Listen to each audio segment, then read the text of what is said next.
भारतवर्ष की सभी माताओं बहनों को भाई दूज की बहुत बहुत शुभकामनाएं। चलिए भाई दूज की कथा और भाई दूज के विषय में जानकारी और श्रवण करते हैं। हमारा भाई दूज पर बहनें अपने भाइयों के लिए विशेष पूजा अर्चना करती हैं और भाइयों की लंबी आयु की कामना करती हैं। अलग अलग स्थानों पर भाई दूज मनाने का अलग अलग रिवाज है महाराज। भाई दूज का पर्व दीपावली के दूसरे दिन मनाया जाता है। यह पर्व भाई बहन के रिश्ते को मजबूत बनाने के लिए मनाया जाता है और इस दिन बहनें अपने भाई की लंबी आयु, सुख, समृद्धि और अच्छे स्वास्थ्य की कामना से पूजा करती हैं।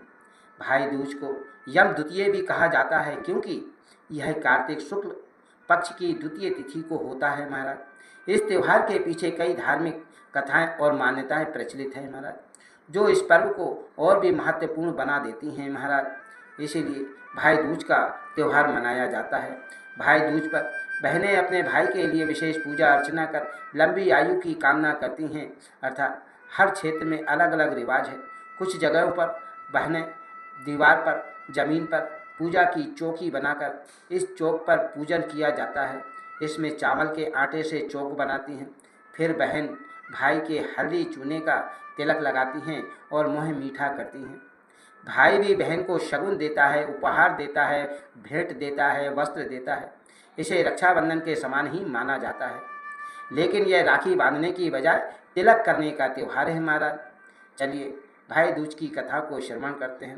पहली कथा यह है कि यमराज और यमुना जी के से जुड़ी हुई है। हिंदू धर्म में मृत्यु के देवता यमराज की एक बहन है जिनका नाम यमुना है। कहते हैं कि एक बार यमराज अपनी बहन यमुना के आग्रह पर उनके घर आए थे।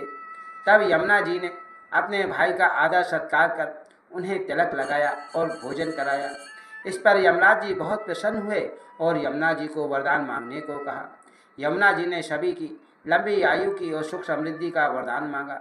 तब से इस दिन बहन अपने भाइयों के लिए पूजा करती हैं और तिलक लगाकर लंबी आयु की कामना और प्रार्थना करती हैं महाराज।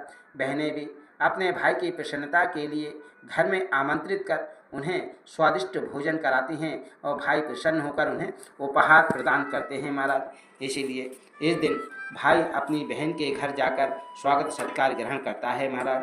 बोलिए, इस तरह की सुंदर कथाओं को जानने के लिए इस चैनल को लाइक सब्सक्राइब अवश्य करें।